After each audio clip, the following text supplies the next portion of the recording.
Hey folks, Chris at Maple Street Guitars in Atlanta, Georgia here, and today we are taking a look at a pretty unusual guitar. What I have in my lap here is a Charvel Surfcaster in a pretty fantastic transparent orange. We are going to take a look at a little bit of the small history that I could find out about this guitar, and of course, dig into how it sounds. So, this is a guitar that I've really kind of taken to, kind of fallen in love with it here in the store, and it's one that hopefully you will share my enthusiasm for once we've really gotten a chance to explore it.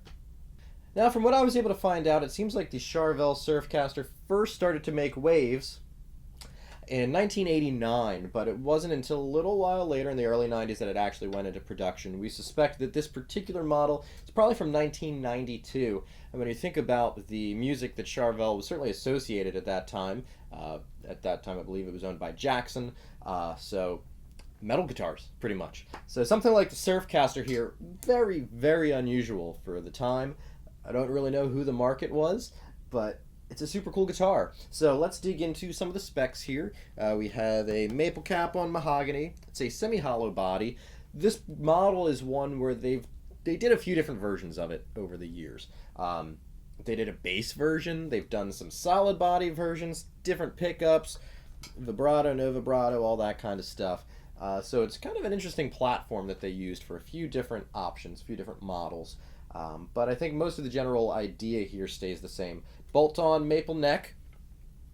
We have the elongated fingerboard here, so you can get up to the 24th fret on that high E string. Shark fin inlays, of course, kind of a classic thing for the Jackson Charvel sort of style. We have the beloved Gumby headstock. That is actually what they call it, a Gumby headstock. With matching paint job there. Have an interesting metal roller nut here, which works quite well with the Jackson vibrato tremolo bridge, standard three-way toggle, master volume, master tone, and some really, really fascinating lipstick pickups. Definitely, to me, I get a lot of top end out of these, fairly jazz master-ish, kind of like take a telly neck pickup, as we always associate the lipstick pickup, combine it with something like a jazz master pickup, and I think that's a pretty good impression of how this guitar sounds overall. But, of course, we're going to plug in and test that out for sure.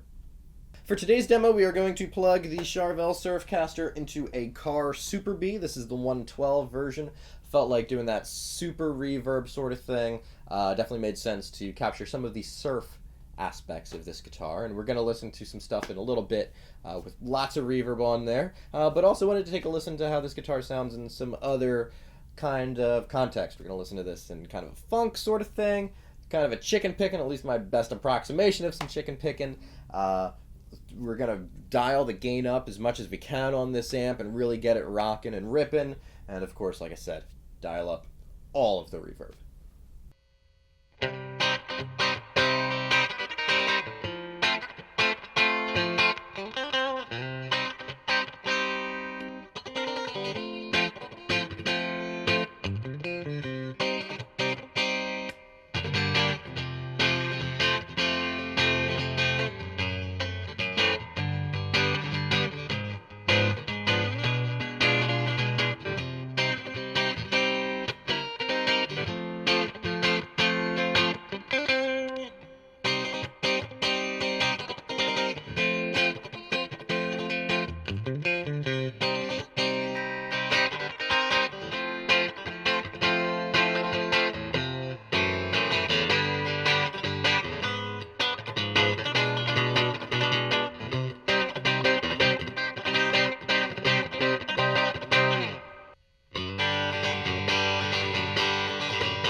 So that does it for today's look at the Charvel Surfcaster.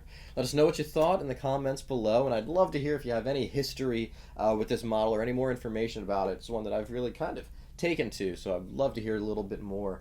And as always, if you liked anything you saw, please like and subscribe to our YouTube channel. Follow us on social media. We're on Facebook and Instagram. And of course, please come and see us here in Atlanta, Georgia at Maple Street Guitars. Until next time, I'm Chris. Cheers.